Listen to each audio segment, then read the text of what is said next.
Hello everyone.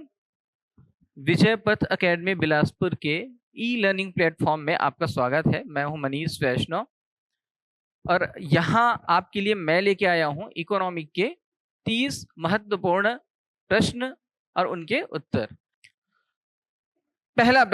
सबसे पहला प्रश्न है, वर्तमान में थोक मूल्य सूचकांक के लिए आधार वर्ष है। थोक मूल्य सूचकांक के लिए आधार वर्ष की बात की जा रही है और हमें पता है कि यह जो है वो थोक मूल्य सूचकांक के लिए जो आधार वर्ष है उसका उत्तर 2011-12 आएगा।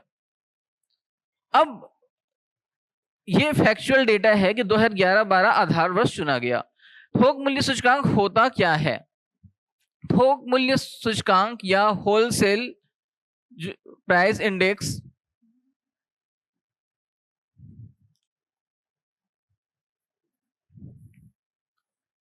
एक प्रकार से जो है वो सरकार जो है वो क्या करती है कि सरकार जो है महंगाई जो है उसके बिना वस्तुओं का रेट निर्धारित करती है और एक निश्चित जैसे मैं बता रहा हूं आपको कि थोक मूल्य सूचकांक में 697 वस्तुओं का चयन किया गया और उन वस्तुओं की कीमत जो है निर्धारित, औसत कीमत जो है निर्धारित की गई है और इसका निर्धारण जो है वो 2025-26 में भी औसत आधार वर्ष जो है वो 2011-12 लिया गया है और इसमें 2011-12 में जो रेट वस्तुओं के निर्धारित थे उन्हीं के हिसाब से प्राइस जो है वो तय की गई है। ठीक है, तो यहाँ पे देखिए कि मान लीजिए कोई वस्तु की एक केला जो है वो हमने 2011 में 10 रुपए में हम अगर उसको खरीदते थे और 2025-26 तक जो है वो आते आते उसका रेट एक केला या एक दर्जन मान लीजिए उसको, और एक दर्जन केला का रेट अभी वर्तमान में हो चुका है 50 रुपए या 60 रुपए। तो आप मान के चलिए कि यहाँ पे हमने महंगाई जो है उसको हटा दिया है, महंगाई दर को, और हमने माना है कि एक दर्जन के केला का रेट जो है अभी भी 10 रुपए ही है 2025-26 में। और उसी प्रकार से 697 वस्तुओं का जो है वो कीमत निर्धारित किया जाएगा और उनका औसत जो कीमत है वही उसका जो है वो एक रेट होगा। ठीक है, तो इसका उत्तर जो है 2011-12 है। इससे पहले 2005-6 के लिए आधार वर्ष था और अभी वर्तमान में सरकार तय करने की कोशिश कर रही है कि ये जो है वो आधार वर्ष जो है उसको अब नया बढ़ाया जाए। ठीक है,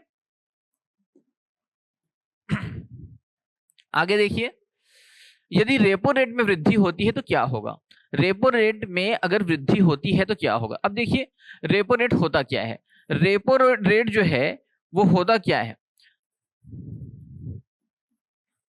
रेपो रेट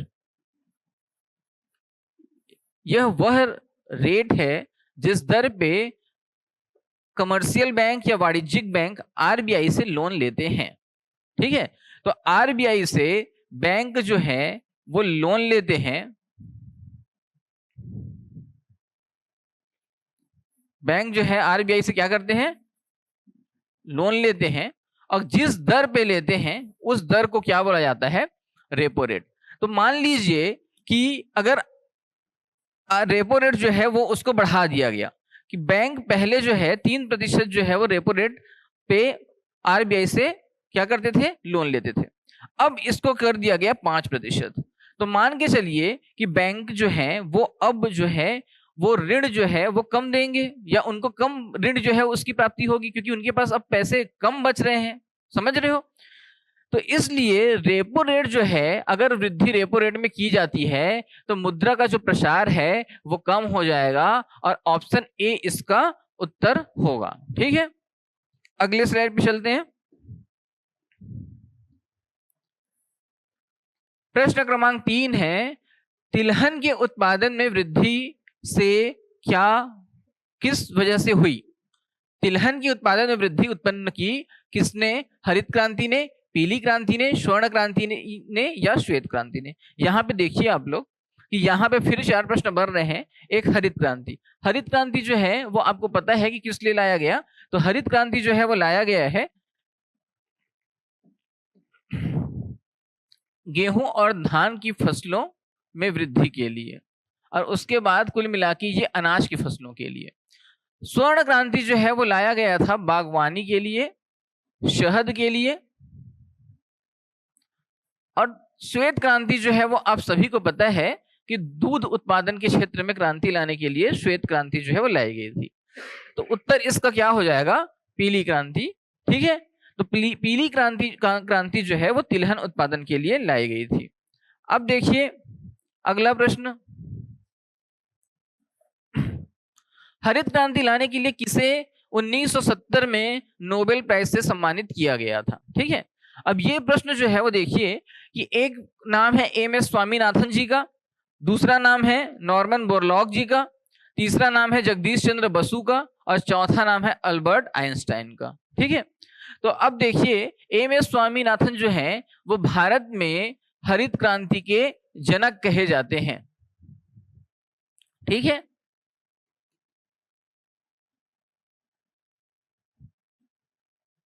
और दूसरा नाम है नॉर्मन बोरलॉग। तो नॉर्मन बोरलॉग जो है वो है फादर ऑफ ग्रीन रिवॉल्यूशन, ये हरित क्रांति के जनक हैं ये रियल में, और ये निवासी है मैक्सिको के। और मैक्सिको में जो है इन्होंने ग्रीन रिवॉल्यूशन जो है वो लाया था, और उसको देखने के बाद, उससे प्रेरित होने के बाद स्वामीनाथन जी ने भारत में हरित क्रांति जो है वो लाई 1969-70 के आसपास। ठीक है, तो यहाँ पे नोबेल प्राइज की बात की जा रही है, तो नोबेल प्राइज मिला था नॉर्मन बोरलॉग को 1970 में। और एम.एस. स्वामीनाथन जी को कौन सा पुरस्कार मिला? एम.एस. स्वामीनाथन जी को मरणोपरांत 2024 में भारत रत्न दिया गया, पद्म विभूषण दिया गया, पद्म विभूषण दिया गया। और ये पद्म विभूषण जो है लेने के लिए, अब ये थे नहीं, मरणोपरांत मिला, तो इनकी पुत्री जो है उन्होंने स्वीकार किया। इसके बाद हम लोग अगली स्लाइड पे चलते हैं।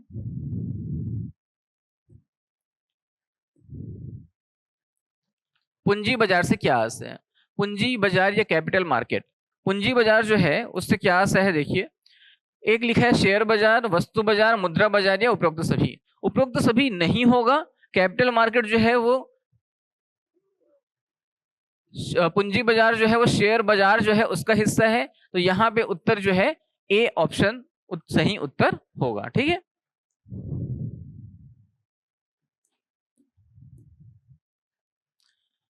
प्रश्न क्रमांक 7वां है, निम्नलिखित में से कौन सा विकल्प तृतीय क्षेत्र की आर्थिक गतिविधियों का सबसे अच्छा प्रतिनिधित्व करता है? अब यहाँ पे देखिए ये पूछा गया है तृतीय क्षेत्र के बारे में। आपको पता है कि 3 क्षेत्र होते हैं, एक होता है प्राथमिक, एक होता है द्वितीयक, और तीसरा होता है तृतीयक। प्राइमरी, सेकेंडरी और टर्शरी, 3 क्षेत्र होते हैं, 3 सेक्टर होते हैं। प्राथमिक क्षेत्र जो है इसमें रॉ मटेरियल, कच्चा माल, खनिज, जल, वन संसाधन जैसी चीजें आती हैं। ऐसी चीजें आती हैं जिससे जो है वो हम अगला जो है मैन्युफैक्चर, अगले वस्तु का निर्माण कर सकते हैं। मतलब वस्तु निर्माण के लिए जिन प्रोडक्ट की आवश्यकता होती है वो प्राथमिक सेक्टर में गिने जाते हैं। दूसरा होता है द्वितीयक। द्वितीयक जो सेक्टर होता है वो निर्माण क्षेत्र है, विनिर्माण क्षेत्र है। और तीसरा क्षेत्र जो होता है वो तृतीयक क्षेत्र है। यहाँ पे जो है वो सर्विस सेक्टर जो है वो आता है। ठीक है, सेवा क्षेत्र, जहाँ पे हम सेवा देते हैं। बैंकिंग सेक्टर है, एजुकेशन है, ये हमारे क्या आते हैं? सेवा क्षेत्र में। तो यहाँ पे देखिए कि कौन सा विकल्प तृतीय क्षेत्र की आर्थिक गतिविधियों का सबसे अच्छा प्रतिनिधित्व करता है। तो इसका उत्तर क्या होगा? तो आप इसको समझ सकते हैं कि मैंने बताया कृषि और वानिकी प्राइमरी सेक्टर है, औद्योगिक विनिर्माण जो है वो सेकेंडरी है, डेयरी मत्स्य पालन भी जो है वो प्राइमरी है। तो उत्तर इसका क्या आएगा? परिवहन संचार। परिवहन संचार जो है वो क्या आएगा कि वही जो है तृतीय क्षेत्र की आर्थिक गतिविधियों को सबसे अच्छा प्रतिनिधित्व करती है।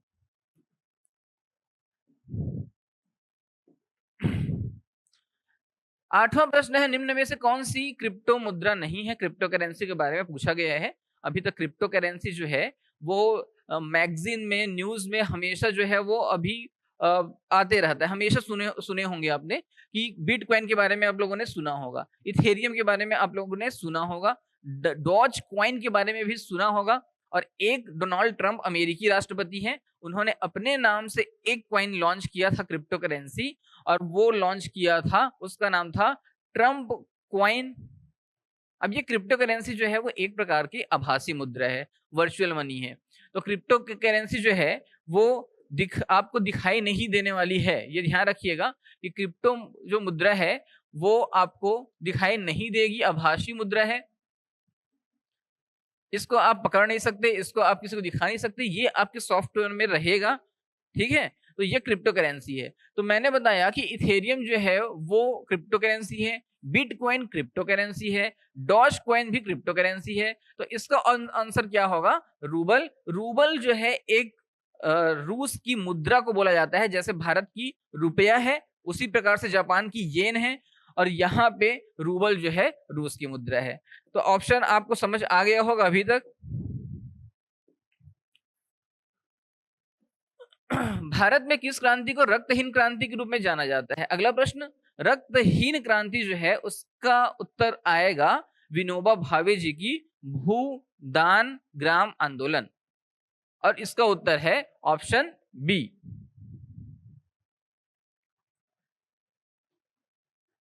1950 आजादी के बाद का समय है, और 1950 के बाद जो है विनोबा भावे जी ने लोगों से उम्मीद की ग्राम दान करने के लिए, और इसीलिए उन्होंने भूदान आंदोलन चलाया, जिसे रक्तहीन क्रांति के नाम से जाना जाता है। अगले प्रश्न पे चलते हैं। प्रथम पंचवर्षीय योजना की प्राथमिकता क्या थी? देखिए, प्रथम पंचवर्षीय योजना जो है वो उसकी प्राथमिकता क्या थी? अब देखिए, एक योजना आयोग बना 1950 में। योजना आयोग ने तय किया कि हर 5 वर्ष में हम एक क्षेत्र को, किसी भी एक क्षेत्र को प्राथमिकता देंगे और उस क्षेत्र के विकास के लिए कार्य किया जाएगा अगले 5 वर्षों में। 1951 में पंचवर्षीय योजना जो है वो शुरू हो गई और ये 56 तक रही। पहली पंचवर्षीय योजना जो है वो कृषि प्रधान थी, और कृषि जो है उस पर ध्यान दिया गया, उस पर फोकस किया गया। दूसरी पंचवर्षीय योजना जो है 1956 से 61, जिसमें उद्योग को प्राथमिकता दी गई, ठीक है। दूसरी पंचवर्षीय योजना के में ही भिलाई, राउरकेला और दुर्गापुर में संयंत्र स्थापित किए गए। तीसरी पंचवर्षीय योजना 1961 से 66, और 66 3 पंचवर्षीय योजनाओं के बाद क्या हुआ कि आर्थिक जो वृद्धि की गति है वो बहुत ज्यादा नहीं रही, इसलिए यहाँ पे इंदिरा गांधी की सरकार ने इस पंचवर्षीय योजनाओं पे लगाम लगाया, उस समय रोका उसको और कहा कि हम 3 वार्षिक योजनाएं लागू करेंगे, और 66 से 67, 67 से 68 और 68 से 69, ये इन सन में जो है वो लगातार 3 साल वार्षिक योजनाएं लाई गई, ठीक है।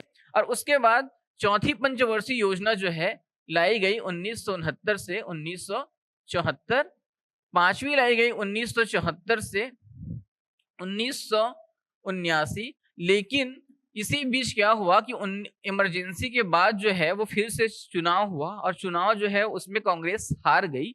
तो 1977 में जब मोरारजी देसाई की सरकार आई तो उन्होंने इस योजना को खत्म करके 1978 में लाया रोलिंग प्लान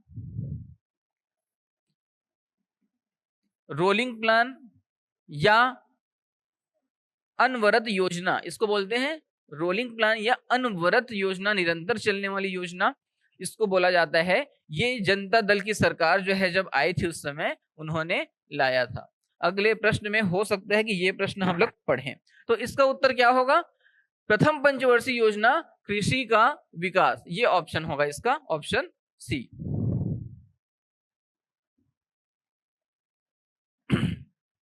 राष्ट्रीय नियोजन में रोलिंग प्लान की अवधारणा लागू की गई थी, मैंने अभी बताया इसका उत्तर है जनता सरकार के द्वारा।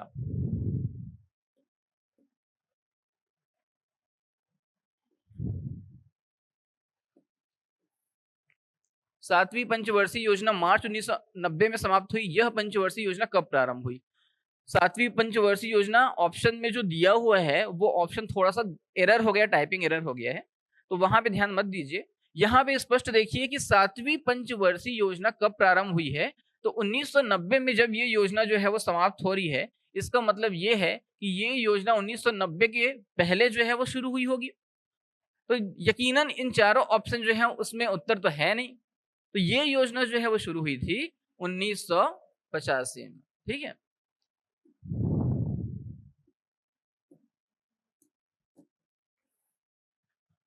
शब्द बुल तथा बियर किस व्यापार क्षेत्र से जुड़े हैं? आपको पता है कि बुल और बियर जो है उसके बारे में यहाँ पे पूछा है। बुल का मतलब होता है अप्स और बियर का मतलब होता है डाउन, और ये शब्दावली आप लोग अक्सर सुनते हैं शेयर मार्केट से। शेयर मार्केट, ऑप्शन सी इसका उत्तर। ठीक है,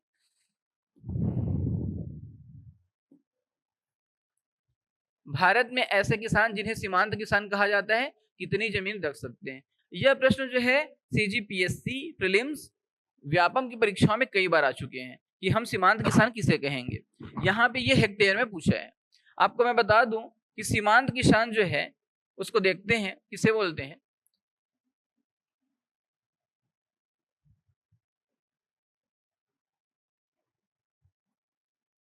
शून्य से 1 हेक्टेयर जमीन रखने वाले किसान को या छोटे किसान को, छोटे से छोटे किसान को सीमांत किसान कहा जाता है।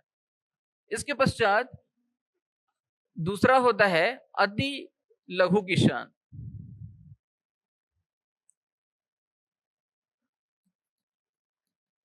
और अगर किसान जो है 1 से 2 हेक्टेयर की भूमि रखेंगे तो उनको अति लघु कहेंगे। लघु किसान किसे कहेंगे? तो 2 से अगर 4 हेक्टेयर की भूमि किसी किसान के पास है तो वो लघु किसान कहलाएंगे, और 4 हेक्टेयर से 10 हेक्टेयर के बीच जो है अगर भूमि किसी के पास है तो वो कहलाएंगे मध्यम किसान। और 4 से 10 के बाद अगर 10 हेक्टेयर से अधिक भूमि के मालिक हैं तो वो कहलाते हैं वृहद किसान। 10 हेक्टेयर से अधिक। परीक्षा इसमें पूछा है सीमांत किसान, तो सीमांत किसान का उत्तर क्या होने वाला है? 0 से 1 हेक्टेयर। ऑप्शन ए इसका राइट आंसर होगा। न्यूनतम समर्थन मूल्य का निर्धारक है मिनिमम सपोर्ट प्राइस निर्धारित कौन करता है? इसका उत्तर क्या है? इसका उत्तर है ऑप्शन सी कृषि लागत एवं मूल्य आयोग। ये डिसाइड करता है न्यूनतम minimum support price. Minimum support price क्या होता है? ऐसा मूल्य जिससे कम पे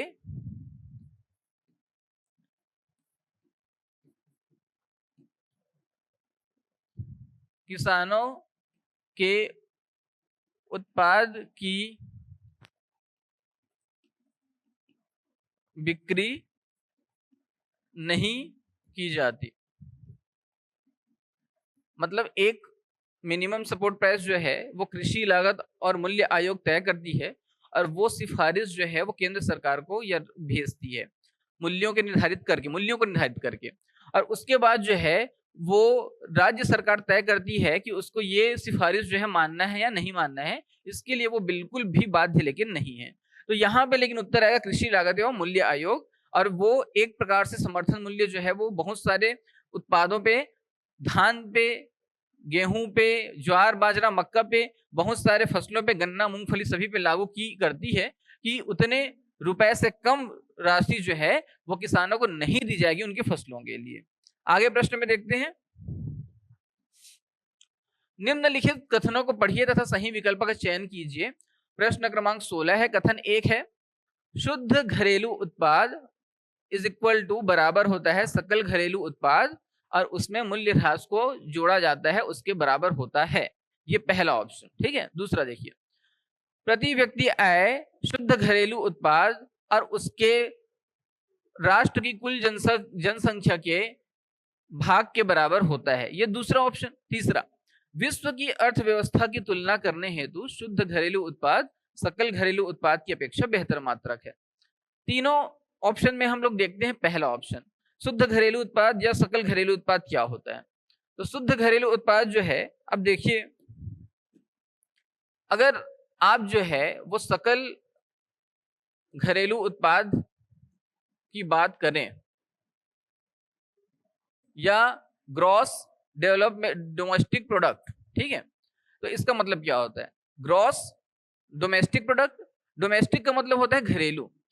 अब ये जो है वो मान के चलिए कि ये एक जो है ये भारत है, ये अपना भारत देश है, और ये इसका जियोग्राफिकल जो है वो लैंड है, इतना भौगोलिक क्षेत्र हमारे पास है।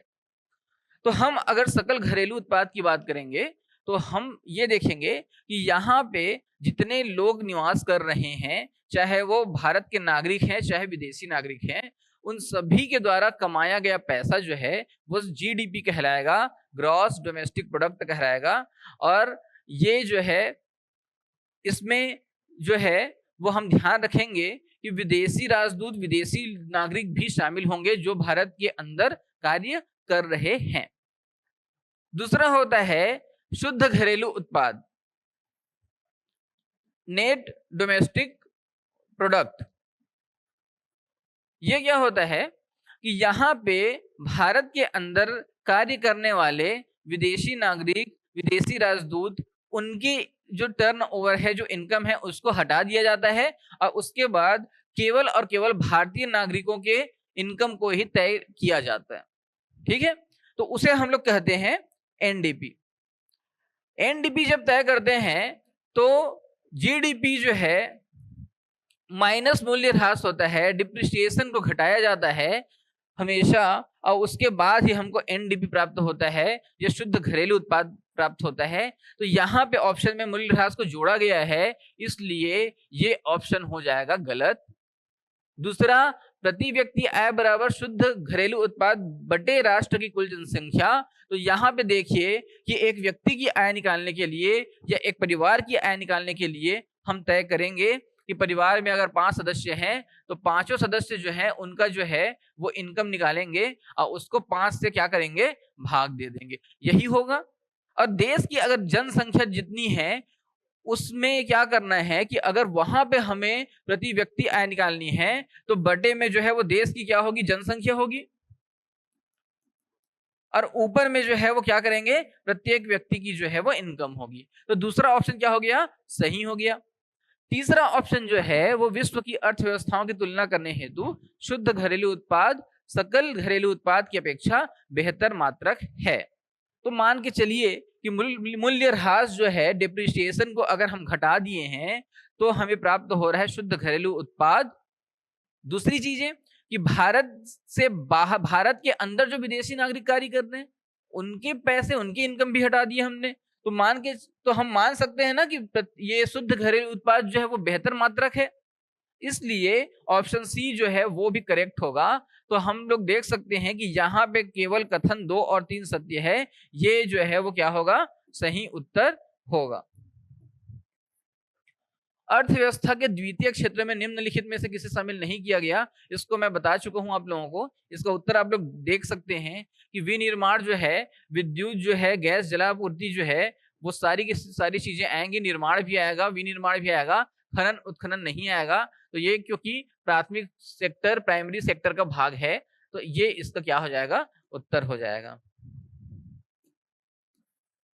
निम्न में से कौन कोर इंडस्ट्री नहीं है। कोर इंडस्ट्री जो है उसका मतलब क्या होता है कि कोर इंडस्ट्री मतलब एक बहुत प्रमुख इंडस्ट्री। भारत में 8 बहुत प्रमुख इंडस्ट्री जो हैं वो इंगित किए गए हैं, उनको जो है वो दर्शाया, हर साल जो है तय किया जाता है, हर 2 साल या 3 साल में तय किया जाता है। और यहाँ पे इस चीज को देखेंगे आप, ये प्रश्न है,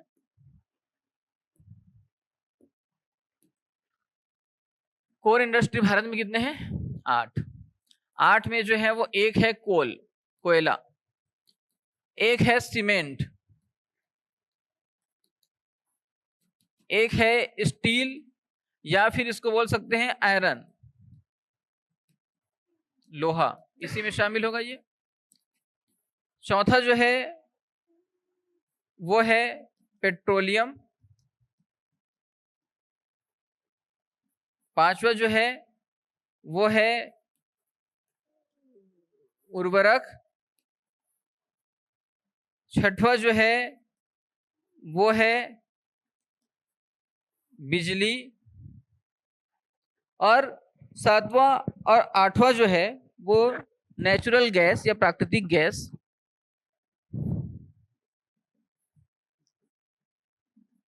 नेचुरल गैस सातवां, और आठवां जो है वो कच्चा तेल या क्रूड ऑयल जिसको बोलते हैं आप लोग, वो है। तो 8 जो है वो देश में कोर इंडस्ट्री है। पेट्रोलियम के अंदर ही जो है रिफाइनरी आती है, ये ध्यान रखना। ऑप्शन में देखिए कोयला है, इस्पात लोहा है, सीमेंट भी है। चीनी उद्योग है क्या? नहीं है, तो ये उसका उत्तर होगा। भारत में वित्तीय समावेशन के रूप में जाना जाता है। और वित्तीय समावेशन किसे कहते हैं, ये महत्वपूर्ण हो गया जानना। तो मैं आपको बताता हूं कि वित्तीय समावेशन वास्तव में क्या होता है कि एक एक गरीब व्यक्ति से लेकर अमीर व्यक्ति, हर तबके तक वित्त की, फाइनेंस की पहुंच जो है वो कहलाती है वित्तीय समावेशन। हर एक व्यक्ति तक पहुंच। और ये पहुंच कैसे होती है? ये पहुंच तब होगी जब हम जो है वो बैंकों का निर्माण करेंगे। और बैंकों का निर्माण करने के बाद जो है उसमें चालू या सेविंग खाते जो है वो खोले जाएंगे हर व्यक्ति के लिए। और हर व्यक्ति के लिए अगर इस तरह की सुविधा होगी तो वहां पे वित्तीय समावेशन जो है वो काम कर रहा है। तो जन धन योजना जो है वो एक प्रकार से वित्तीय समावेशन का ही रूप है, क्योंकि यहाँ पे भी जन धन योजना के में कहा गया था कि निःशुल्क जो है 2015 में ये योजना लागू की, और निःशुल्क खाते जो है वो सभी आबादी के लोगों के लिए खोले जाएंगे। तो इसका उत्तर स्पष्ट जन धन योजना है। आरबीआई द्वारा कैश रिजर्व रेशियो कम किया जाता है तो ऋण सुविधाएं क्या होंगी? आरबीआई और कैश रिजर्व रेशियो का मतलब क्या है? देखिए, कैश रिजर्व रेशियो नगद आरक्षण अनुपात, ठीक है, CRR। इसका मतलब क्या है? आरबीआई क्या कहती है अपने कमर्शियल बैंकों को कि मेरे पास कम से कम 4% जो है राशि जो है वो आप लोगों को हमेशा रखना पड़ेगा। और उसके बाद जो है वो आप 96% राशि जो है वो लोगों को, ग्राहकों को, कस्टमर को ऋण जो है उपलब्ध करा सकते हैं उतनी राशि के लिए। तो बैंकों के लिए यहाँ पे बोला जाता है कि कैश रिजर्व रेशियो कम किया जाता है तो क्या होगी? तो ध्यान दीजिए, मान लीजिए 3% अगर आरबीआई करता है तो 3% राशि जो है बैंक आरबीआई के पास जमा करेंगे, तो 97% जो है वो राशि उनके पास होगी ऋण बांटने के लिए। तो यकीनन यहाँ पे क्या होने वाली है कि ऋण जो है वो सुविधाएं क्या होंगी? बढ़ेंगी। तो यहाँ पे उत्तर जो है वो क्या होगा? ऑप्शन ए होगा। ठीक है। भारत में म्यूचुअल फंड निम्नलिखित में से किसके द्वारा नियंत्रित किया जाता है? म्यूचुअल फंड के बारे में आप लोग जानते हैं। म्यूचुअल फंड जो है एक प्रकार से जो है वो रिकरिंग खाता की तरह होता है, लेकिन यहाँ पे म्यूचुअल फंड में एक ऑप्शन दिया जाता है इक्विटी फंड का, जिसमें आप शेयर मार्केट में पैसे लगा सकते हैं। तो यहाँ पे इसका उत्तर क्या होगा? तो इसका उत्तर है SEBI, security and exchange board of India. इसका उत्तर है security and exchange board of India. ये इसका फुल फॉर्म भी याद रखिएगा और इसका उत्तर भी याद रखिएगा। पेपर गोल्ड पद से ऐसा है। पेपर गोल्ड वास्तव में क्या है? देखो, पेपर गोल्ड जो है वो क्या है? अंतरराष्ट्रीय जो IMF है, अंतरराष्ट्रीय मुद्रा कोष का विशेष आहरण अधिकार है। ये आप लोग को ध्यान देना है। विशेष आहरण अधिकार आरबीआई का, ठीक है। तो ये इसको ध्यान देना है। ये 2015 से लागू हुआ है। अगले प्रश्न पे चलते हैं। प्रश्न 23वां, भारत में धारणीय विकास लक्ष्यों का कार्यान्वयन किसकी जिम्मेदारी है? तो धारणीय विकास लक्ष्य जो है उसके कार्यान्वयन की जिम्मेदारी जो है वो मिली है नीति आयोग को। नीति आयोग की स्थापना जो है योजना आयोग को खत्म करने के बाद 2015 1 जनवरी को हुई है। योजना आयोग नहीं आएगा, केंद्रीय सांख्यिकी संगठन नहीं आएगा, विश्व स्वास्थ्य संगठन भी नहीं आएगा, ये ध्यान दीजिएगा। योजना आयोग की स्थापना 1950 में हुई थी, केंद्रीय सांख्यिकी संगठन की स्थापना 1954 में हुई थी और विश्व स्वास्थ्य संगठन की स्थापना जो है वो 1948 में हुई थी। तो यहाँ पे इनके उत्तर भी जो है वो आप लोग याद कर लेंगे। प्रत्येक ग्रामीण एवं शहरी घर में बिजली पहुंचाने के लिए योजना शुरू की गई थी। ग्रामीण और शहरी घर में बिजली पहुंचाने के लिए जो व्यवस्था की गई थी उसका नाम है सौभाग्य हर घर बिजली योजना। इसका उत्तर आएगा ऑप्शन बी,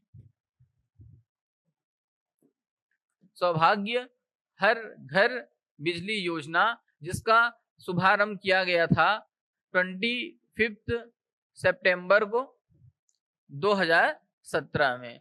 ऊपर में जो है वो ऑप्शन ए में दिया है उजाला योजना। उजाला योजना जो है वो लाया गया था, उजाला योजना जो है वो लाया गया था एलईडी बल्ब बेचने के लिए योजना थी। ठीक है, तो ये उत्तर जो है आप लोग ध्यान रखना है आप लोगों को।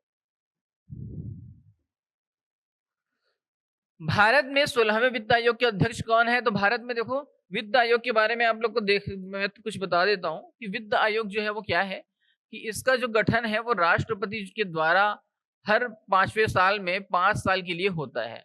संविधान में इसका जिक्र है, आर्टिकल 280 में वित्त आयोग के गठन की बात की गई है। वित्त आयोग जो है उसका कार्य क्या होता है? तो वित्त आयोग जो है केंद्र और राज्य के मध्य करों का बंटवारा करते हैं। ठीक है, तो यहाँ पे 15वें वित्त आयोग के जो है वो अध्यक्ष जो है वो एनके सिंह थे और 16वां वित्त आयोग जिसका गठन 2023 में हुआ और जो 16वां वित्त आयोग का समय जो है 2026 से 30 तक का है, उसके अध्यक्ष जो है अरविंद पड़गड़िया को चुना गया है। तो इसका उत्तर है अरविंद पनगड़िया। बैंकों को अपने रोकड़ शेष और कुल परिसंपत्ति एनडीटीएल के मध्य एक निश्चित अनुपात रखना पड़ता है, इसे क्या बोलते हैं? एनडीटीएल का मतलब क्या होता है इसको जानना बहुत जरूरी है। अभी तक मैंने एक भी प्रश्न जो है वो बहुत सामान्य तरीके से नहीं दिए हैं, आपको दिखाई दे भी रहा होगा। यहाँ पे जितने प्रश्न 25 प्रश्न हमने किए हैं इनमें से सभी प्रश्न जो है वो एमसीक्यूज वाले हैं, मल्टीपल चॉइस क्वेश्चन वाले हैं। वन लाइनर क्वेश्चन मैंने चुनाव नहीं किया है। ऐसे प्रश्न हैं जो प्रीलिम्स के लिए बहुत ज्यादा उपयोगी हैं, व्यापम के लिए बहुत ज्यादा उपयोगी हैं और साइंटिस्ट बी ग्रेड वगैरह के भी पेपर जो है उसके लिए भी बहुत ज्यादा उपयोगी हैं। ठीक है, तो यहाँ पे आप ध्यान दीजिए कि यहाँ पे एनडीटीएल की बात हो रही है और एनडीटीएल का मतलब होता है net demands and time liabilities.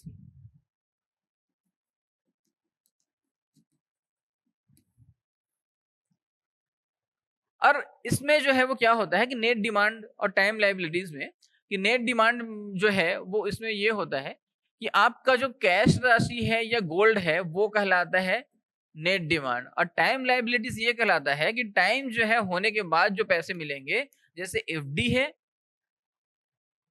ठीक है, कि एक टाइम के बाद ही मिलेंगे। अगर आपने एफडी कराया है 2 साल का तो 2 साल के बाद ही मिलेंगे, और अगर आप बीच में उसको तोड़वाते हो तो हो सकता है कि पेनाल्टी देना पड़े आपको, तो वो शुद्ध राशि या तो नहीं मिलेगी या आपको उसका ब्याज दर नहीं मिलेगा। तो यहाँ पे इसका उत्तर होता है SLR, statutory liquidity ratio. Liquidity ratio, तो इसके फुल फॉर्म जो है आप लोग याद कर लीजिए, परीक्षा में अक्सर ये पूछता भी है।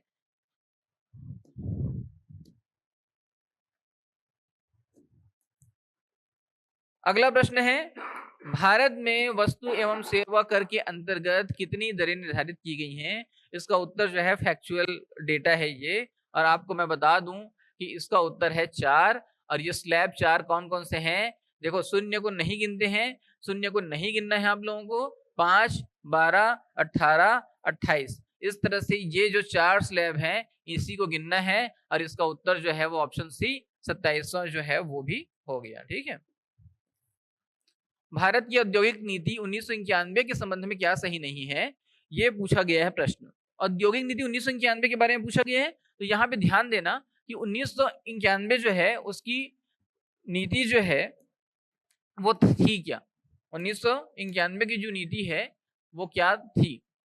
एलपीजी थी, आपको पता है, लिबरलाइजेशन,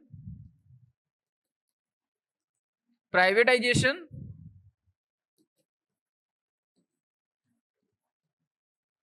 और ग्लोबलाइजेशन।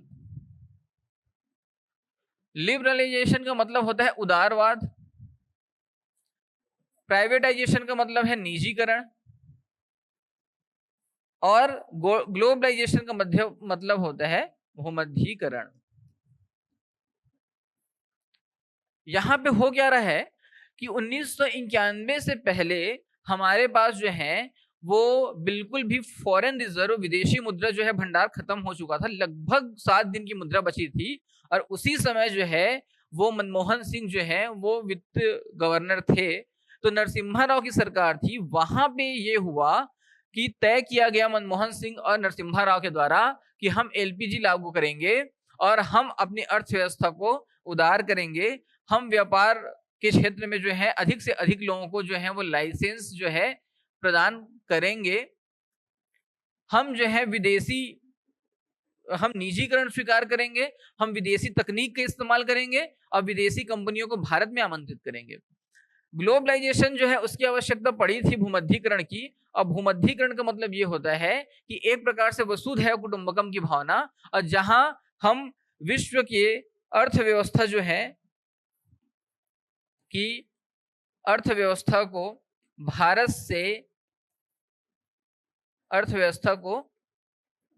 से जोड़ने का प्रयत्न करेंगे, इसको बोलते हैं ग्लोबलाइजेशन। ठीक है।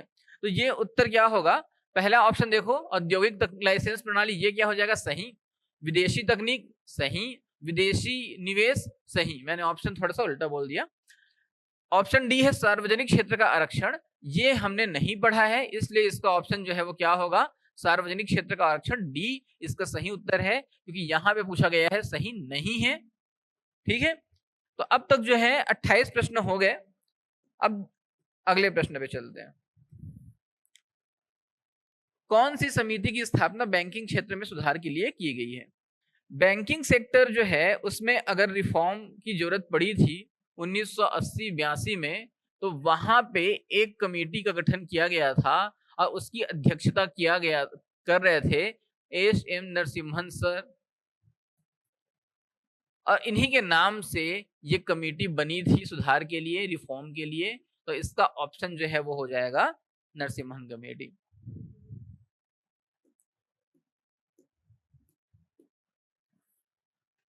तीसरा प्रश्न है, निम्न कथनों पर विचार कर सत्य कथन का चयन कीजिए। पहला ऑप्शन है, गोरेवाला समिति की संस्तुति के फलस्वरूप भारतीय स्टेट बैंक की स्थापना हुई।